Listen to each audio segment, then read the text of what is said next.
Wih, pasti banyak undangan nikah kan? Gimana sih biar kondangan kita tuh dapat banyak pahala? Check out video ini.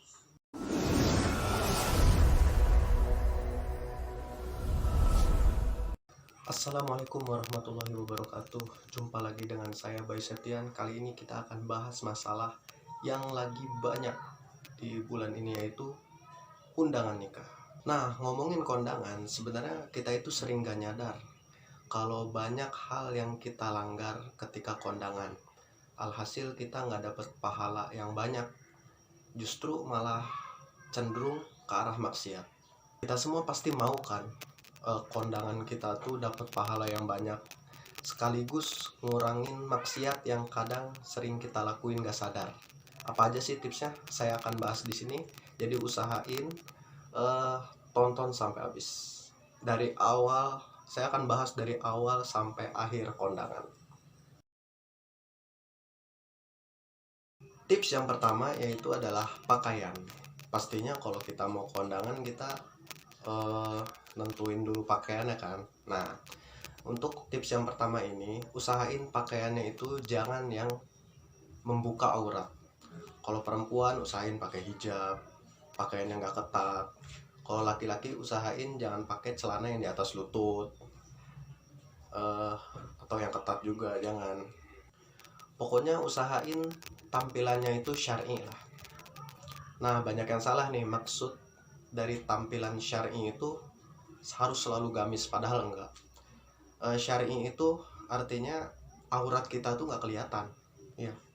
Pakaian syar'i itu artinya aurat kita nggak kelihatan. Jadi nggak mesti selalu gamis. Masalahnya kalau gamis, kita pakai gamis terus ujung-ujungnya ketat, juga itu bukan syar'i. Jadi kalau emang nggak mau pakai gamis, bisa diakalin pakai, misalnya pakai rok buat perempuan, atau pokoknya pakai pakaian yang nggak nampakin aurat lah.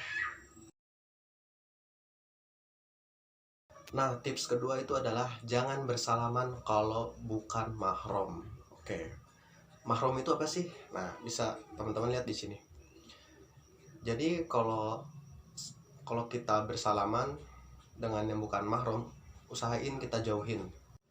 Entah itu salamannya mau sama mempelai atau orang-orang di tempat itu, pokoknya jangan salaman kepada orang yang bukan mahram. Lah, terus kalau nggak salaman ntar disangka sombong, baik. Salaman tetap salaman, cuma jangan bersentuhan kalau bukan mahram. Dan salaman itu kan nggak mesti bersentuhan sebenarnya, bisa aja begini. Yang penting hati kita tuh sama hati dia itu nyatu gitu loh, sama-sama bersalaman walaupun tanpa sentuhan. Sama wa ya gitu, selamat ya gitu kan, dia juga akan ngerasa salaman walaupun nggak bersentuhan. Nah, tips ketiga itu adalah cara makan dan minum. Nah, biasanya kan kalau kita habis salaman sama mempelai, biasanya suka diajak makan kan, ya kan, suka disediain biasanya prasmanan. Nah, sekarang kita harus perhatiin adab makan dan minum. Ini yang sering kita lupain sebenarnya. Pertama, usahain kita tuh ngambil makan secukupnya. Pokoknya yang sekiranya makanan itu habis kita makan. Dan makanannya jangan nyisa juga. Walaupun kita biasa makan banyak, ya kalau di tempat nikah jangan ngambil banyak, ya kan, malu. Nah, habis itu minum. Biasanya tempat hajatan itu kan seringnya nyediain air mineral kemasan gelas. Ya emang praktis sih. Jadi hampir semua hajatan nyediain air mineral kemasan gelas. Tapi yang jadi dilema itu adalah kebanyakan orang ngambil air minum ini, minum tapi nggak habis. Ada yang minumnya sedikit, ada yang cuma setengah. Padahal kan kita tahu kalau air minum itu pasti akan kebuang kalau nggak habis. Ya jarang kan ada yang mau minum lagi. Jadi usahain kalau kita mau minum di tempat kondangan, usahain sampai habis. Kalau mau minum ambil, habisin, kalau nggak mau minum jangan ambil. Nah, jangan lupa kalau mau makan, mau minum, baca bismillah dulu. Nah, ini yang sering kita lupakan kalau di tempat kondangan tuh. Mau makan baca bismillah dulu, dan selesainya baca alhamdulillah. Itu sebenarnya kelihatan sepele tapi sering kita lupain gitu, jadi nggak dapat pahala maksimal ketika makan dan minum. Dan yang mesti kita perhatiin itu adalah jangan makan dan minum sambil berdiri. Kan sekarang setiap ada pesta-pesta gitu udah mulai ada standing party ya. Nah, itu sebaiknya kita jauhin, karena kita itu dilarang makan dan minum sambil berdiri. Oh iya, jangan lupa juga jangan pakai tangan kiri. Nah, tips terakhir itu adalah hindari yang namanya ikhtilat. Ikhtilat itu apa sih? Ikhtilat itu semacam campur baur antara laki-laki sama perempuan di dalam satu tempat. Nah, makanya bagus banget kalau ada orang ngadain nikahan, hajatan itu ada spot khusus untuk laki-laki dan perempuan. Yang tujuannya supaya nggak terjadi ikhtilat di tempat nikahan itu. Karena kan kalau banyak campur baur itu kan akhirnya bisa terjadi maksiat, ya enggak? Ada hal penting nih buat pengantin yang mau ngadain acara nikahan. Yang pertama itu adalah jangan nyewa penyanyi yang sekiranya penyanyi itu ngebawa maksiat. Tahu kan maksudnya penyanyi apa? Yang kedua adalah sediain kursi.